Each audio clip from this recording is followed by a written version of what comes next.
So this is the third session of contract. The second one, to be honest, the second one was not successful because of technical difficulties. We couldn't make the microphone work. So in a way, yeah, I apologize from you and from your guest for sure. But now we continue with the third session.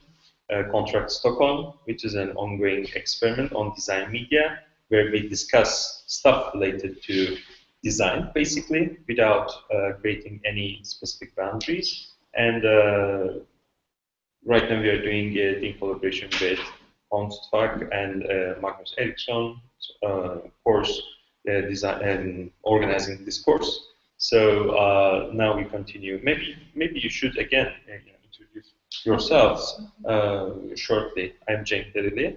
Maksud Şartalı. Nefeli konumu. Yuhanna Türk. So welcome.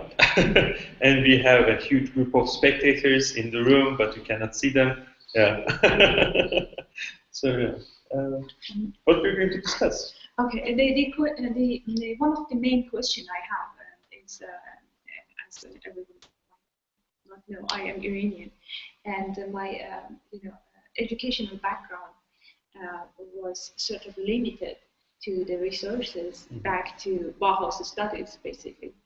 And I mean, I graduated from 2008 from the university, and they still have the same, courses, the same structure to the university. And no matter is it visual design, or is it architecture, or any aspect of this design, when you look at it, it's the courses you take in the university is super useless, I can say. For instance, I think Bauhaus was back to 1920, and then it's a century ago. So, and then I started to search about, this sustainable behavior, in a way to realize that how can I solve more social problems with the design approach. And I began to realize that there are so many articles, books, and researchers started in Nordic countries, basically, when we had the discussion with Magnus with Papanek, he wrote his book back in 1980, and it's not heard of him in my country. Or there are two translated articles from his research, which is for humanistic courses, not related to design. So I am trying to gather all of this information in in one place. And one of the difficulties I have is the language, because I also sort of figure out with this with what you have in the contract, which is mostly in Turkish. So one of the questions I want to ask is, how do you handle this language situation? What's the role of the translator in your platform? And how do you see this? I mean, when it comes to the... Of course, language creates a barrier. Sometimes it's also not too easy for me to speak in English. I feel like my brain gets just blocked, and I cannot even say something. But then, maybe there's some kind of cultural or country context. I studied German during the high school. English was my second language. But then, in a way, I was open to any kind of researches. But then, last 12 years, let's say, that people complain about that. Yeah, there is this rising conservatism, this and that. But the last 12 years are the years where I think in Turkey, the number of translated books ratio increased drastically. Okay, yeah. So there is that kind of going on activity at the same time. So there is some kind of open environment for people to get involved in those kind of stuff. But at the same time, I think, in a way, there is this kind of mindset remains with persons who are living in the country that they can reach any kind of sources if they are able. I mean, in terms of language. For example, now, of course, internet, World Wide Web, it does not include everything for sure, but it becomes an incredible source unless it is not that much mediated by the countries and the governments. You are in a way open to those resources, but at the same time, day by day, there are tools to hack that kind of control mechanisms. So even though you are getting get connected to the World Wide Web through a controlled service provider, you can always hack that system by using some kind of different tools. So then the question that transforms at that point, if you look things through this point of view, I think the question changes like this, how you can reach, rather than asking how you can reach those kind of resources in the country context.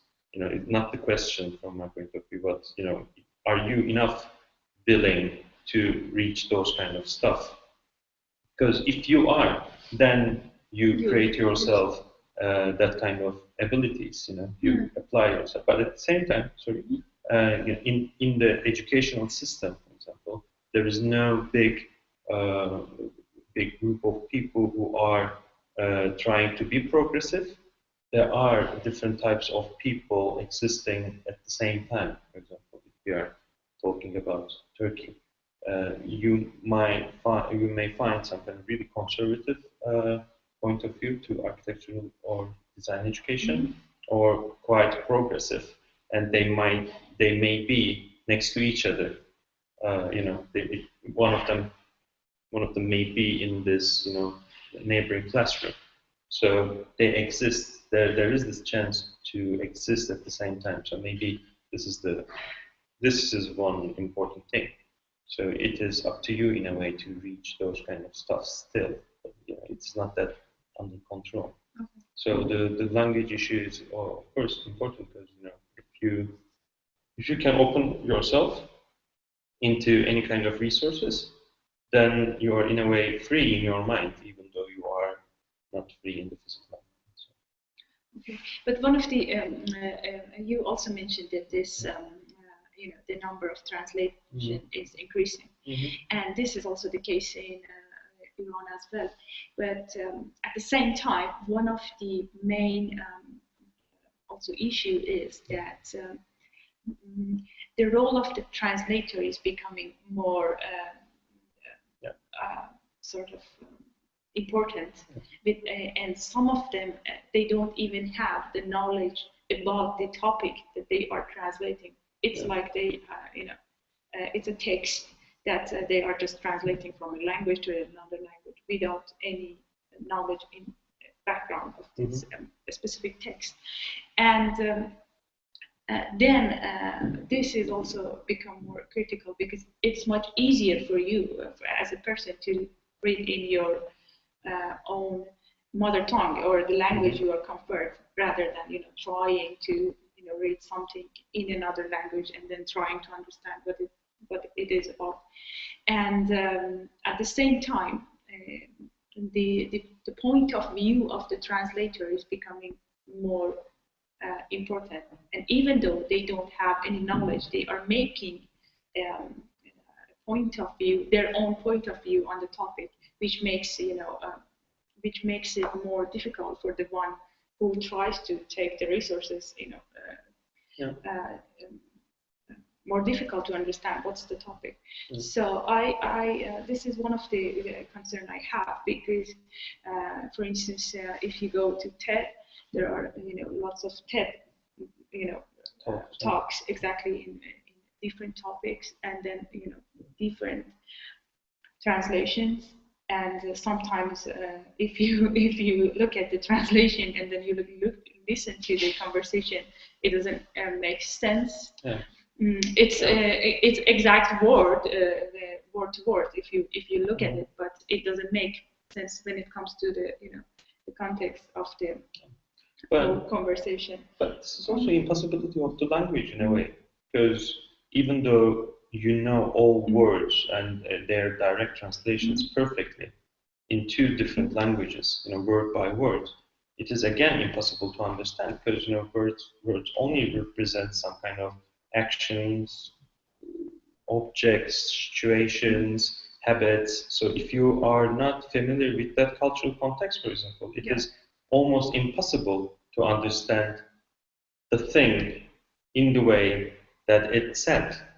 This is the impossibility of the language. That's why it is much more better if we speak, on specific stuff. For example, mostly, if when it comes to science, it is much more easy maybe to translate stuff. When it comes to the more cultural stuff, things related to literature, everyday life, etc., it may be much more impossible to understand sometimes. But actually now it's there for Google Translate. The next step is to try to, so that there are teams to try to integrate both the social aspect of it, like what it means, and maybe include more, and also when it's a meaning that it is merged, and that possibly it could have some aspects of it, because it has very poor affordance into that sector. Like, let's say if we automatically put, say, a translation, so ready-made solution. Yeah, it's also Google Translate also started to they introduced this image processor.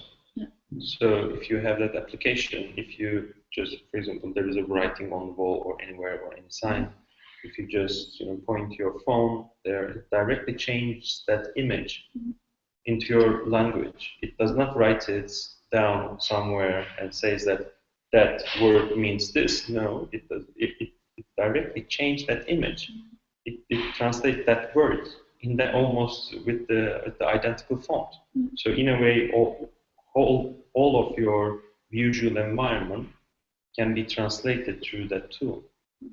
But it's much more easy, of course, if it's a term, if it's if it's a word which is related to something specific. But of course, it's difficult when it comes to some kind of descriptions of emotions, this and that. Sensation connected with acts or situation, I guess.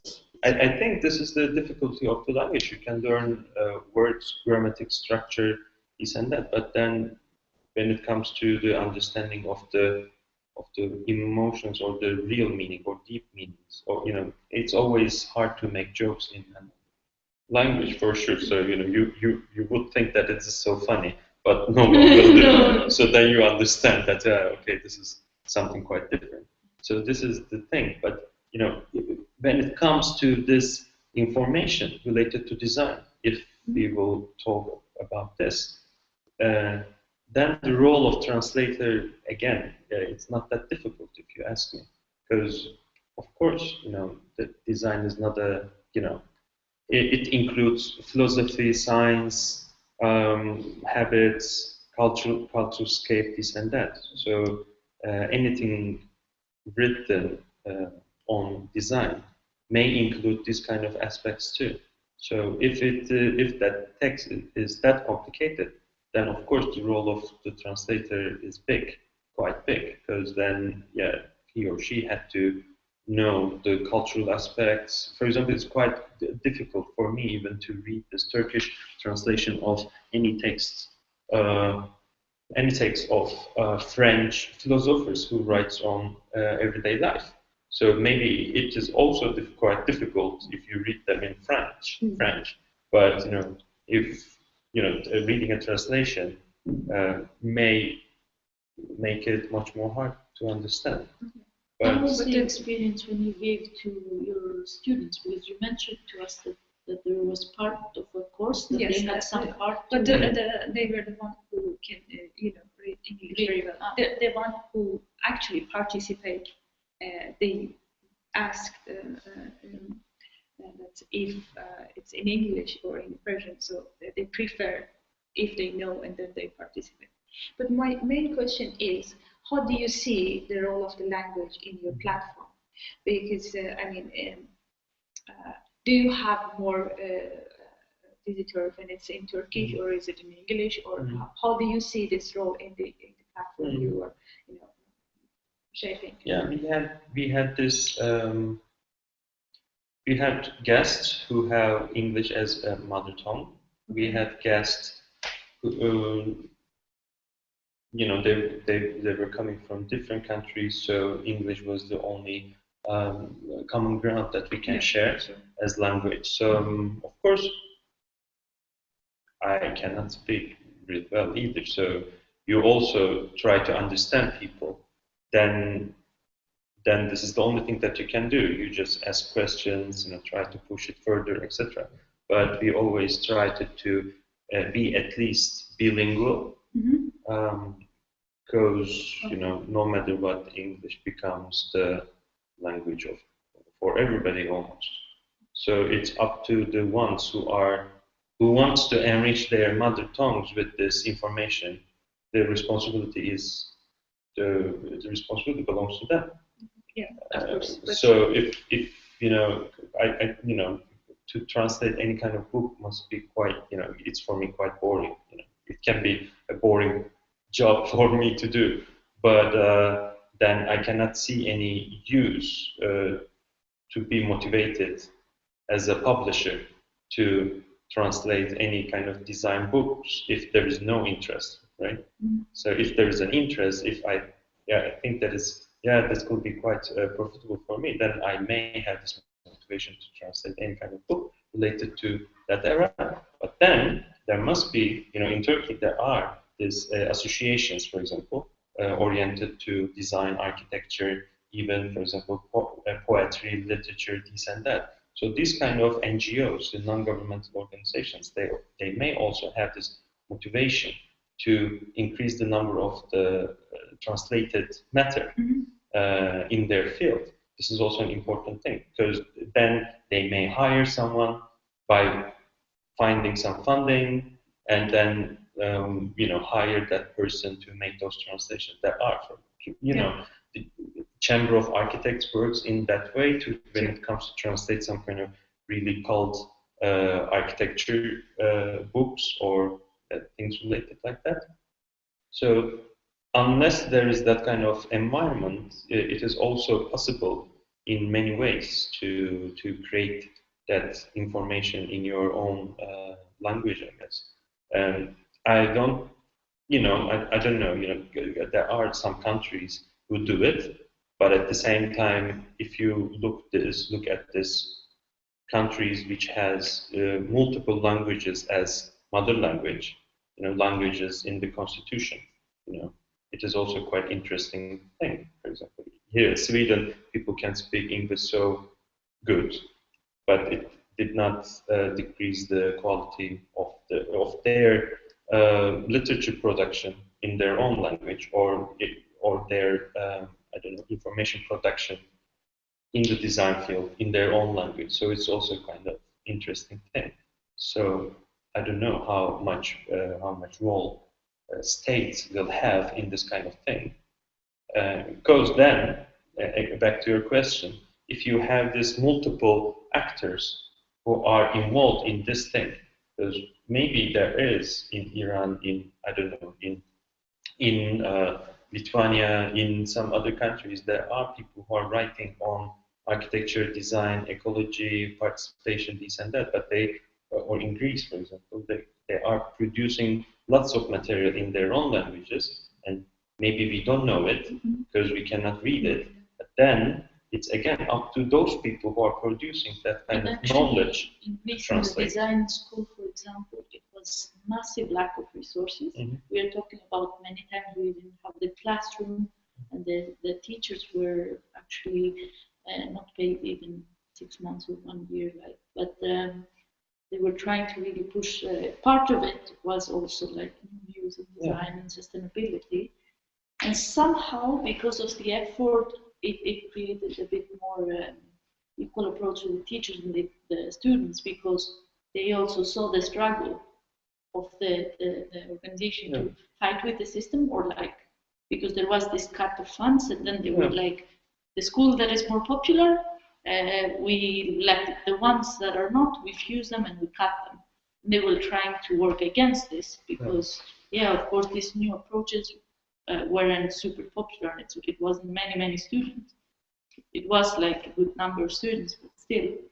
And that brought a bit closer the students and the teachers, because they also became aware of their position that would become their profession. I mean, later on, in that sense.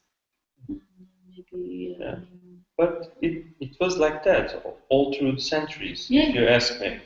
You know, the oldest translations from one language to the other, you know, the ancient information on mathematics, this and that, it's also translated, and information produced in medicine and in astronomy in Eastern countries had been translated into ancient Greek and then translated to European languages and then create this information.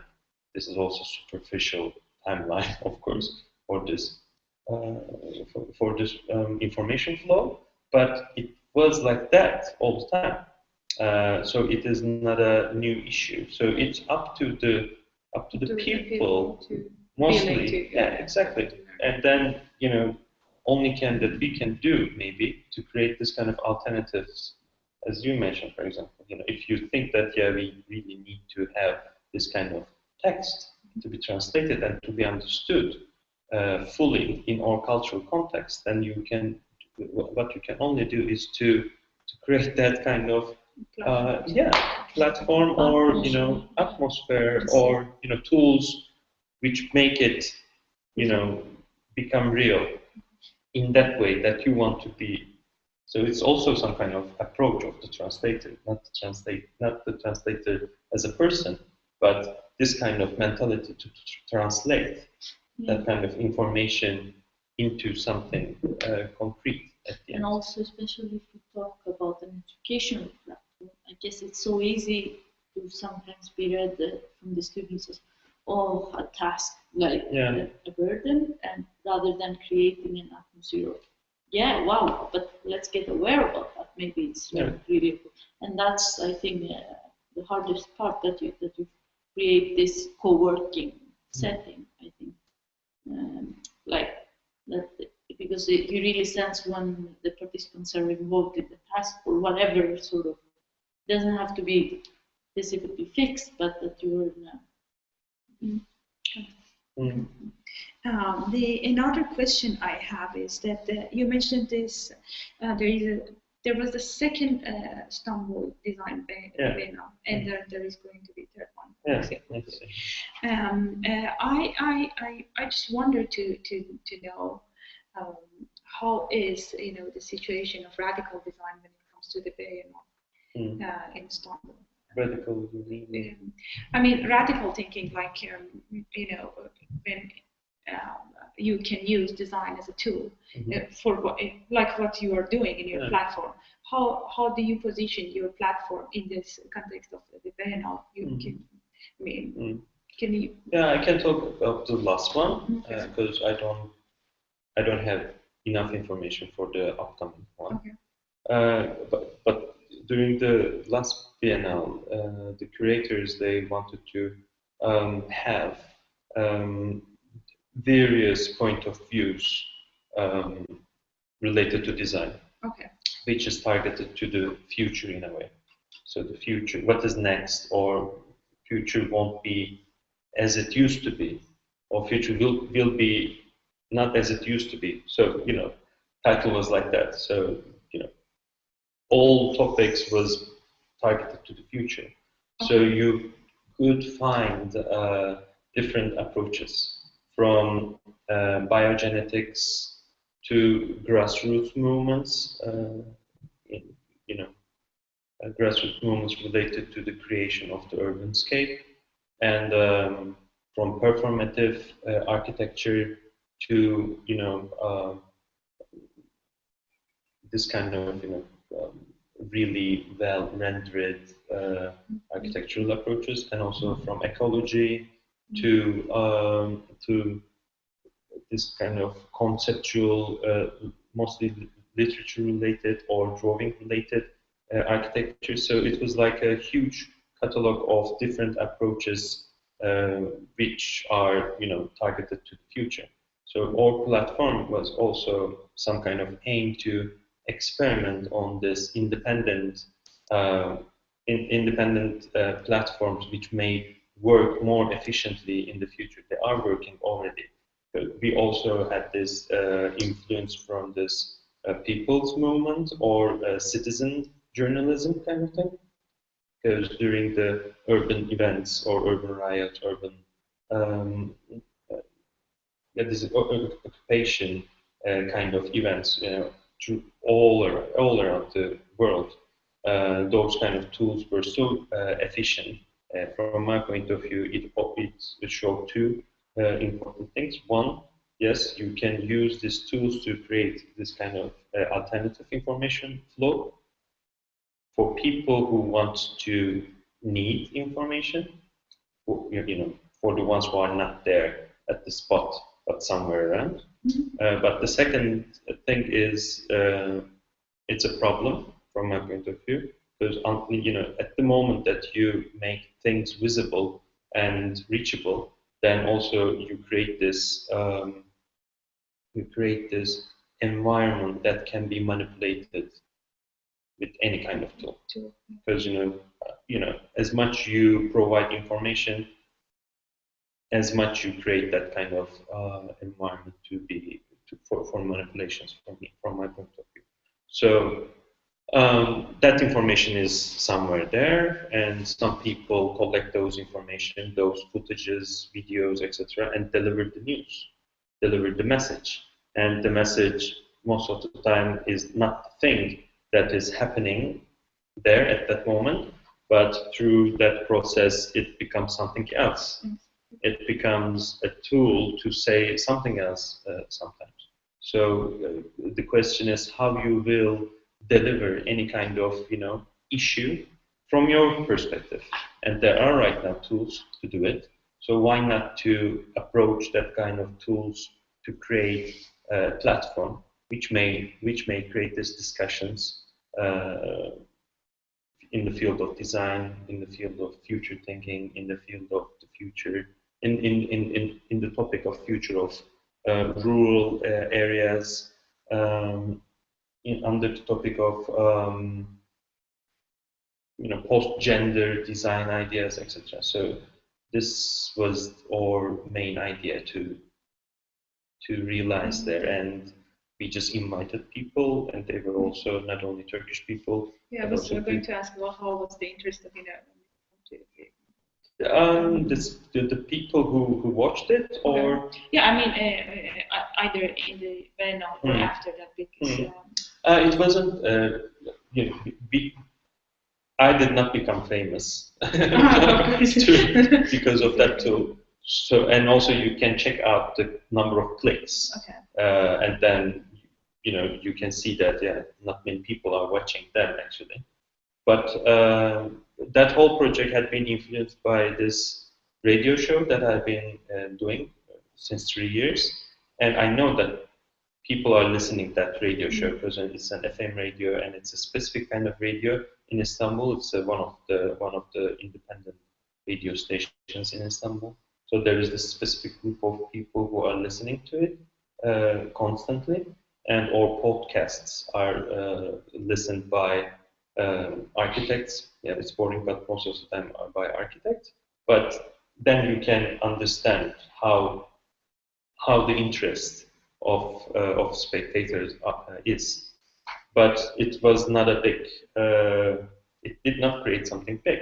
But that's why we continue to experiment on it, because maybe these kind of issues won't become ever that popular unless that issue affects more than 1,000 or 10,000 people directly. For example, right now, things related to global warming or post-gender design issues, of course, affects thousands of people, but not directly, indirectly, or maybe in the cultural context, it is affecting them, but not directly. But we will see, I think that kind of time will come when they are affected because of that. Then it will be quite important. Yeah. You want to say something? No, I was just curious. The post-gender design, Yeah. because I've never heard this term before. Like, can you explain this a little bit? We invited representatives of LGBTI groups from Istanbul, and we talked with them how the society is structured by using gender plus gender-related design ideas on everyday life, on houses, on, I don't know, public space, etc., and its representation.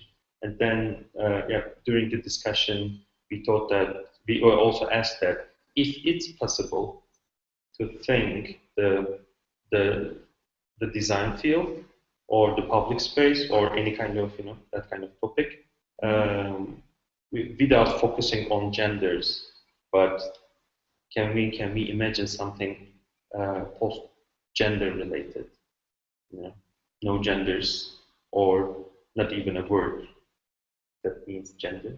Is it possible to start those kind of to start a discussion related to those kind of issues?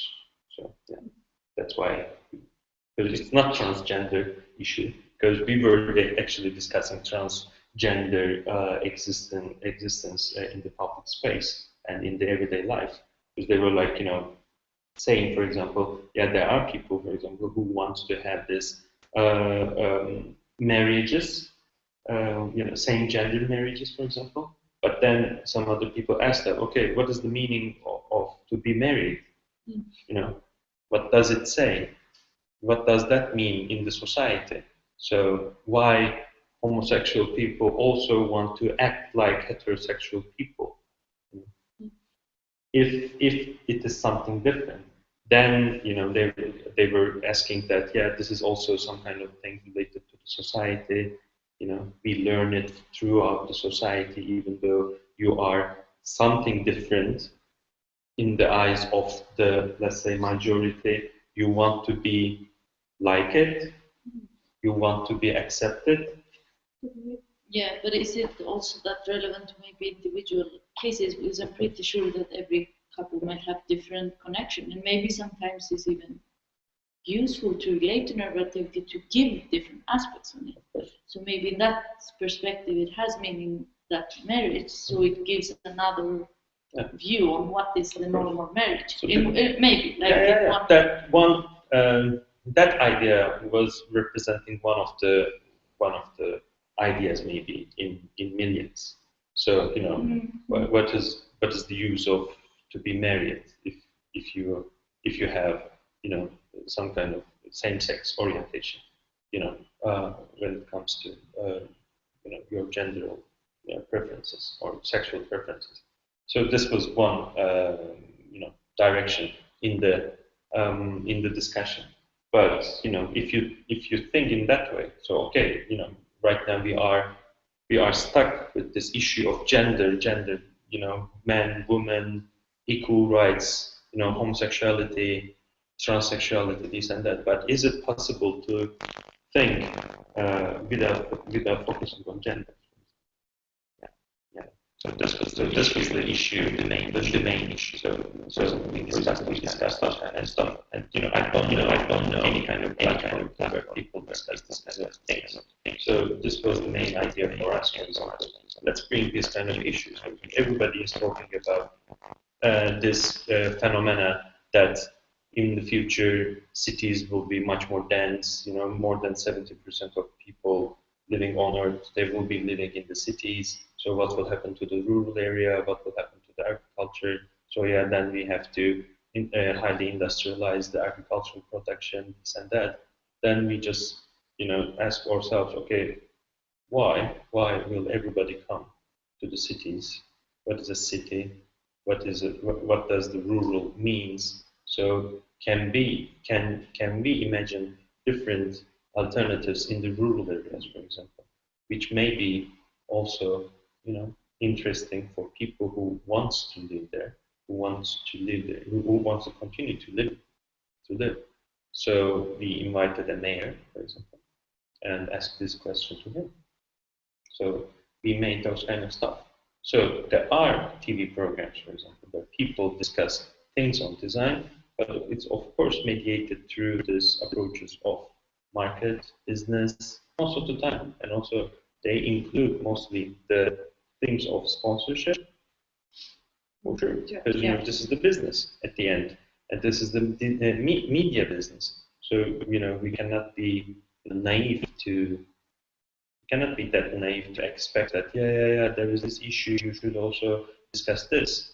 But that is not the platform to discuss that. But if there is no platform to create that kind of discussions or environments to bring people around this kind of issues, then again somebody has to create it, or not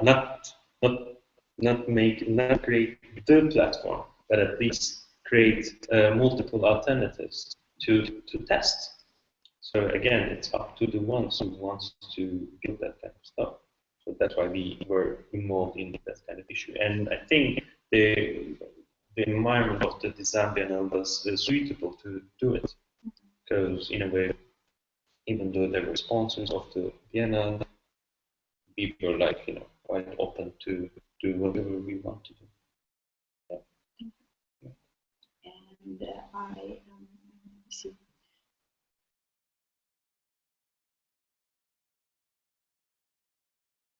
But yeah, what about you?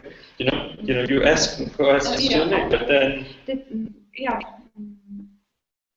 how do you think? What is your idea on this issue of translation? Because it's also a big thing. Yeah, because one of the issues I have is that I don't like to sit in translate things, and then there is also this what's happening in Iran is there are so many translators which they are sort of cheating, because this phenomenon started that they are writing the translation of the someone else's translation, and then they are making which makes it a place which you don't like to be. So you prefer to play a role in that position to just make a difference. And it's also very difficult to make your point when you are translating something to make it very clear. So this is one of the struggling I have. Is that should I also just put my hand to also translate some part of what I'm thinking, and then make it accessible to the platform, or is it just I should just ignore it and just continue what I'm doing right now, and then if I can find my own people who are really interested to listen to it, even though. So this is one of the main struggle I have. So should I also make it ask help of people to translate for me, or should I just ignore it? This is one of the things I'm struggling with to see how can we set up the platform. So. Yeah. It's difficult, but unless there is this, for me, unless there is this interest from people who want to reach to any kind of information, they should create that tools for themselves, and learning a language is one of the easiest thing you can do. Yeah.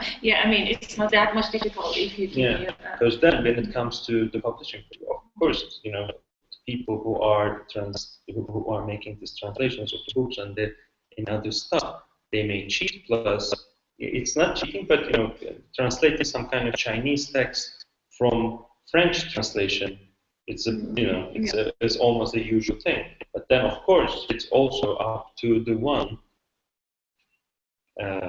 who may bring some kind of difference who will translate it from the source, from the Chinese? Maybe sometimes it can be also a big disaster. Yeah. So this is all a complicated thing. But then, plus there is another issue. If there is a translated text, will it be published in the way that it's translated, or will it be, modified because of the publishers? Because in Turkey also, in many other countries, in some countries in Western world also, you cannot, for example, state some kind of issues. So will it have that permission to be published in that way? If the issues of the world becomes more and more realpolitik from my point of view, climate change, war, refugees, resources, I don't know, those kind of stuff. They are more and more related to the world politics. Because companies or the countries who are creating that kind of issues, they're directly related to that, to politics. And then any kind of statement that you will do in the design world, it will become political. Electrical cars, production of electricity through solar energy. Will it be a political agenda or not? Signing the Kyoto Agreement, these and that, they are like quite political things. And any kind of oppositional or pro kind of declaration can be easily be some kind of political statement. So this is also quite difficult. This is also another question I have. When you want to sort of shape a sustainable community or something, you always have to engage in a political act, and then how do you manage this, and then how do you It's a big conflict. It's a big conflict. For example, right now we are using lithium-ion batteries, and the biggest lithium mine, I may be wrong, but it's either in Kenya or either in Ethiopia. So actually, we are ruining the nature somewhere there, somewhere distant, somewhere that we don't see, and we are sucking all that resource and creating this, highly efficient batteries that we are, using in these tools. And people living there, they don't even, know or even had the chance to see this tool and how it works. This is the same thing with Nutella. For example, in the production of Nutella, they, the chocolate cream, and they use palm tree, and they're ruining the forest in Africa, and they don't even know the taste of the palm tree. But you are, destroying a huge amount of place. And if you ask anyone, will you ever, change your preference to not to use, Nutella or eat Nutella? They will probably say that, yeah, it can be quite difficult, but it's a fact, Yeah. This is the thing. So this is